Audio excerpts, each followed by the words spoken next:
ہم دو بہنیں اماں ابا کے ساتھ ایک فلیٹ میں رہائش پذیر تھیں، لیکن ہمارا فلیٹ مارکیٹ کے بالکل بیچ میں تھا۔ اسی وجہ سے صبح سے شام تک اتنا شور ہوتا کہ کھڑکیاں بند کرنے کا بھی کوئی فائدہ نہ ہوتا۔ سبزی والا، گوشت والا، سب تو جیسے مقابلے میں لگے تھے، ایک دوسرے سے بڑھ کر اونچی آواز نکالتے۔ مجال ہے کسی کے منہ کو چپ لگتی۔ میں میٹرک میں تھی اور اس عمر کی لڑکیاں کسی اندیکھے شہزادے کو اپنے خوابوں میں تلاش کرتی ہیں، لیکن میرے تو خوابوں میں بھی آلو پیاد آتے۔ کبھی کبھار تو اس حساب سے بہت تنگ آ کر ابا کو گھر بدلنے کا بھی کہا، لیکن فلیٹوں سے جان چھڑوانا اور پھر کسی اچھی بلڈنگ میں اچھا فلیٹ ملنا بہت ہی مشکل کام تھا۔ اس لیے یہاں ہی رہنا تھا اور ایسے ہی رہنا تھا۔ جہاں ہم اس شور سے تنگ تھے وہیں ہم خوش بھی بہت تھیں، کیونکہ گھر کے ضروری سامان اور سودا سلف کے لیے گھر سے دور نہیں جانا پڑتا تھا، بلکہ یوں کہنا چاہیے کہ گھر سے نکلنا ہی نہیں پڑتا تھا۔ اماں سیڑھیاں اتر کر نیچے بازار جانے کی بھی زحمت نہ کرتیں، بلکہ گھر کی وہ کھڑکی جو بازار کی جانب کھلتی تھی، اس سے امی ایک ٹوکری کو رسی سے باندھ کر اس میں پیسے اور سامان کی لسٹ ڈال کر نیچے کی طرف لٹکا دیتیں، اور نیچے جو سبزی والا تھا وہ لسٹ کے مطابق ساری چیزیں سبزی وغیرہ سمیت ٹوکری میں ڈال کر اوپر کی جانب کھینچنے کا اشارہ کرتا۔ یوں 10 منٹ میں سارا کام ہو جاتا۔ اس مسئلے سے اس گلی کی بلڈنگ کے تمام رہائش پذیر افراد پریشان تھے۔ دن یوں ہی گزر رہے تھے اور میرا میٹرک مکمل ہو گیا۔ میں اب گھر میں ہی زیادہ وقت گزارتی اور ٹی وی کے سامنے سے نہ ہلتی۔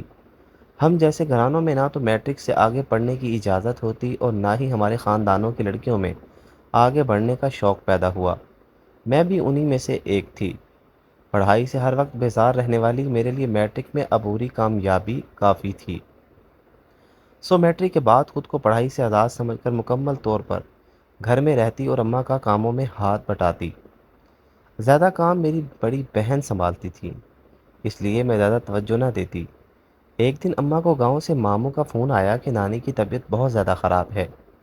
اماں چونکہ کلوتی بیٹی تھی اس لیے اماں کا وہاں ہونا لازمی تھا۔ اماں نے ضروری سامان باندھا اور اگلے ہی روز گاؤں کے لیے روانہ ہو گئیں۔ میں نے بھی ساتھ جانے کی بہت ضد کی، لیکن اماں نے مجھے ابا کے پاس رکنے کا کہا تاکہ انہیں کھانا وغیرہ بنا کر دے سکوں۔ مجھے کچھ خاص بنانا تو نہیں آتا تھا، لیکن گزارا کر لیتی تھی۔ خیر مجھے ابا کے پاس چھوڑ کر اماں گاؤں پہنچ گئیں۔ اب باقی کاموں کے ساتھ ساتھ روز روز گلی کی نچلی سبزی کی دکان کی طرف ٹوکری لٹکا کر سبزی لینا بھی میرے کاموں میں شامل ہو گیا۔ اب میں صبح 9 بجے کے آس پاس سبزی منگواتی اور 12-1 بجے تک کھانا بنا کر ابا کے آنے کا انتظار میں ٹی وی دیکھنے میں مشغول ہو جاتی۔ ابا کھانا کھاتے، تھوڑی دیر بعد دوپہر کی کڑی دھوپ سے بچنے کے لیے آرام کرتے اور پھر کام پر روانہ ہو جاتے۔ پورا ہفتہ میری یہی روٹین رہی۔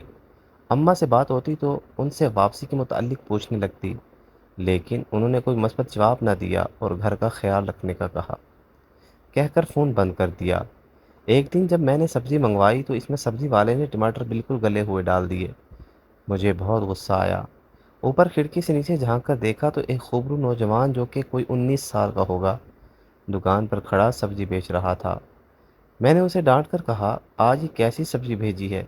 یہ ٹماٹر تو سالن میں ڈالنے کے لائق نہیں ہے۔ اماں گھر نہیں ہے اس کا یہ مطلب نہیں کہ تم اپنا سارا خراب مال ہمیں دے دو۔ وہ نیچے کھڑا میری باتیں سنتا رہا۔ میں نے اگلے ہی لمحے ٹوکری دوبارہ نیچے کی اور کہا کہ ابھی یہ ساری سبزی تبدیل کر کے صاف والی دو۔ اس نے بھی منٹ نہ لگایا اور میری مرضی کے مطابق سامان ڈال کر ٹوکری میری طرف کر دی۔ اس دن اس لڑکے کی کلاس لے کر میں دل ہی دل میں خود کو کافی بڑا محسوس کر رہی تھی کہ آئندہ وہ بھول کر بھی ایسی حرکت نہیں کرے گا، لیکن مجھے کیا معلوم تھا کہ وہ تو اس چیز کو روز کا معمول ہی بنا لے گا۔ اگلے دن پھر اس نے یہی حرکت کی۔ میں نے پھر اس کے ساتھ وہی سلوک کیا اور تیسرے دن تو اس نے حد ہی کر دی۔ میری باتیں سننے پر وہ مسلسل مسکرائے جا رہا تھا۔ پھر اس نے سبزی کے ساتھ ایک پرچی بھی بھیج دی۔ جب میں نے اسے کھولا تو مجھے لگا اس میں سوری لکھا ہوگا، لیکن اس نے تو اس میں اپنی پسندیدگی ظاہر کی تھی کہ آپ کا یوں روز کھڑکی پر آنا مجھے اچھا لگتا ہے۔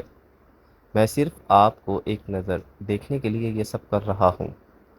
پلیز آپ روز میری اس حرکت کے بنا ہی کھڑکی پر آ جایا کریں۔ یہ پڑھ کر مجھے تو بہت غصہ آیا اور میں کھڑکی پر جا کر ہاتھ میں وہ لیے اسے غصے سے دیکھنے لگی، لیکن وہ پھر بھی مسکراتے ہوئے مجھے دیکھتا رہا۔ میں آئی تو غصہ کرنے تھی، لیکن اسے اس طرح دیکھ کر میری بھی ہنسی چھوٹ گئی۔ بس پھر کیا تھا، میں بھی روز اسے اپنا دیدار کروانے کھڑکی پر وقت پر نمودار ہو جاتی، اور یوں ہماری محبت کا آغاز ہو گیا۔ وہ لڑکا اس بات سے بخوبی واقف تھا کہ اماں گاؤں گئی ہیں اور ابا کام پر ہوتے ہیں۔ میں سارا دن گھر میں اکیلی ہوتی ہوں تو ایک دن وہ میرے بنا کہے سبزی لے کر گیٹ پر پہنچ گیا۔ میں اسے دیکھ کر گھبرا گئی، لیکن اس نے بڑی دلیری سے میرا ہاتھ تھاما اور مجھ سے اپنی محبت کا اعتراف کرنے لگا۔ میں کم عمر نہ سمجھ تھی، اور اس عمر میں لڑکیاں ہر چمکتی چیز کو سونا سمجھ لیتی ہیں۔ میں بھی اس کی باتوں میں آتی چلی گئی اور آہستہ آہستہ گھر کے دروازے سے اسے گھر میں داخل ہونے کی اجازت دینے لگی۔ اس کا اندازہ مجھے خود بھی نہ ہوا۔ وہ لڑکا، جس کا نام عامر تھا، بڑا ہی شاطر تھا۔ اسے ابا کے آنے جانے کی ٹائمنگ اچھے سے یاد تھی، اس لیے وہ بہت محتاط رہتا۔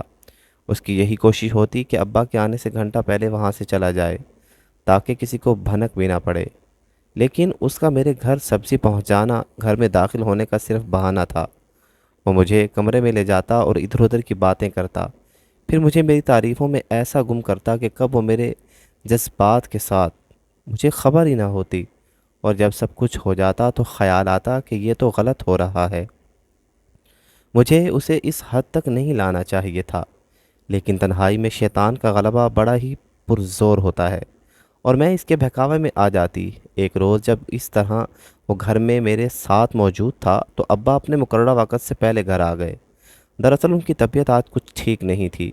میں نے جلدی سے پردے کے پیچھے چھپنے کا کہا اور خود جا کر ابا کے آگے دروازہ کھول دیا۔ ابا نے میرے دیر سے دروازہ کھولنے کی وجہ پوچھی۔ مجھے تو کوئی بہانہ نہ سمجھ آیا، یہی کہہ دیا کہ ٹی وی اونچی آواز میں لگا کر دیکھ رہی تھی، اس لیے دستک کا پتہ نہ چلا۔ ابا آتے ساتھ ہی واش روم میں چلے گئے۔ مجھے عامر کو بھگانے کا موقع مل گیا۔ میں نے دروازہ نہیں لگایا اور اسے گھر سے باہر نکال کر دروازہ پھر سے بند کر دیا۔ مجھے لگا میں آج بال بال بچ گئی ہوں۔ میں نے طے کر لیا کہ آئندہ میں اسے گھر میں ہرگز نہیں آنے دوں گی۔ کہیں کسی کو پتہ چل گیا تو مصیبت کھڑی ہو جائے گی۔ لیکن یہ میرا گمان تھا، اصل مصیبت تو اب کھڑی ہوئی تھی۔ ابا واش روم سے آ کر بستر پر آرام کی غرض سے لیٹے ہی تھے کہ ان کا ہاتھ عامر کی گھڑی پر پڑا، جسے وہ جلدی میں وہیں بھول گیا تھا، اور میرا بھی اس پر دھیان نہیں گیا۔ ابا نے اسے دیکھتے ہی مجھے چلا کر آواز لگائی۔ میں کچن میں کھڑی ابا کے لیے کھانا گرم کر رہی تھی۔ ان کی آواز سے بری طرح ڈر گئی اور کچن سے باہر نکلنے ہی لگی تھی کہ ابا اتنے میں کچن میں آ پہنچے۔ میں عامر کی گھڑی دیکھ کر میرے جسم سے گویا جان ہی نکل گئی۔ میرا تو کوئی بھائی بھی نہیں تھا کہ گھڑی کی نسبت اس کی طرف کر دیتی۔ ابا نے مجھ سے کوئی سوال نہ کیا، وہ غصے سے کانپ رہے تھے۔ ابا نے مجھے بالوں سے پکڑا اور مارنا شروع کر دیا۔ اس دن ابا نے پہلی بار مجھ پر ہاتھ اٹھایا تھا، اور وجہ میرا اپنا گناہ تھا، ورنہ ابا تو ہم بہنوں سے بہت پیار کرتے تھے۔ لیکن اس دن میں ابا کی نفرت کی انتہا دیکھ رہی تھی۔ وہ میرا گلا دبانے کی کوشش کر رہے تھے۔ مجھے مار کر جب ابا کے دل کا بوجھ ہلکا ہوا تو گھر کے مین گیٹ کو تالا لگا کر باہر چلے گئے۔ وہ شاید یہ پتہ لگانا چاہتے تھے کہ ان کی غیر موجودگی میں ان کے گھر کون آتا تھا، لیکن اتنی بڑی بلڈنگ میں کون کب کس کے ہاں جاتا، کسی کو علم ہی نہ تھا۔ ابا نے اماں کو فون کر کے جلدی سے جلدی گھر آنے کا کہا، تاکہ وہ میری نگرانی کر سکیں، اور جلدی سے جلدی مجھے رخصت کرنے کی تیاریاں کرنے لگے۔ اماں آئیں تو پہلے انہوں نے مجھے خوب مارا، پھر مجھے بتایا کہ وہ کسی بھی اندھے بہرے کے ساتھ تیری شادی کروانے پر تلا ہوا ہے، اور مجھے خوب سنے دینے لگی۔ میں دن رات اسی سوچ میں کڑتی جا رہی تھی کہ اگر ابا نے واقعی کسی گونگے بہرے کے ساتھ میری شادی کر دی، میری تو ساری زندگی کی رونقیں ہی ختم ہو جائیں گی۔ میں کیسے کسی ایسے شخص کے ساتھ زندگی گزار سکوں گی جو ہر چیز میں میرا محتاج ہو؟ میں نے اگلے دن آپ ہی کی نظر سے بچا کر عامر کو خط لکھ کر نیچے پھینک دیا کہ آج رات کو سب کے سو جانے کے بعد وہ مجھے آ کر یہاں سے لے جائے۔ ہم لوگ بھاگ کر شادی کر لیں گے اور یہاں سے کسی ایسی جگہ چلے جائیں گے جہاں ہمیں کوئی تلاش نہ کر سکے۔ رات ہوئی اور جیسے ہی سب گہری نیند میں چلے گئے تو میں دروازے کی چوکھٹ پر عامر کا انتظار کرنے لگی۔ انتظار کرتے کرتے نہ جانے کب میری آنکھ لگ گئی۔ مجھے خبر ہی نہ ہوئی، صبح پھر اماں کے تھپڑ اور ابا کے جوتوں سے دن کا آغاز ہوا۔ عامر مجھے رات کو لینے ہی نہ آیا، جس سے میں اپنا سب کچھ سونپ چکی تھی۔ وہ اس قدر بزدل ہوگا مجھے اندازہ ہی نہ تھا۔ دراصل ہماری محبت ہی ہماری طاقت نہیں تھی۔ میں تو اس سے سچی محبت کرتی تھی، لیکن وہ تو صرف اپنی ہوس پوری کرنے کے لیے مجھے بیوقوف بنا رہا تھا۔